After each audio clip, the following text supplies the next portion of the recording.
Iniutos ng Sandigan Bayan ang pagsasauli na hindi bababa sa 3.5 billion pesos na halaga ng sequestered assets ni Benjamin Romualdez, ang yumaong kapatid ni dating First Lady Imelda Marcos.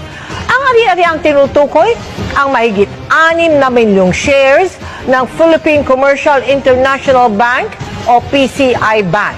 Sinequester ito halos 40 taon na ang nakakaraan sa aligasyong binili ni Romualdez ang shares of stocks sa tulong umano ni Mrs. Marcos at dating Pangulong Ferdinand Marcos Sr.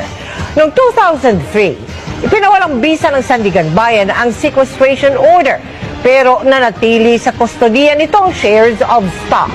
Sa isang ruling ng Korte Suprema noong 2022, sinabing nagkaroon ng grave abuse of discretion sa ginawang ito ng Sandigan Bayan at iniutos ang pagsasauli ng assets ni Romualdez.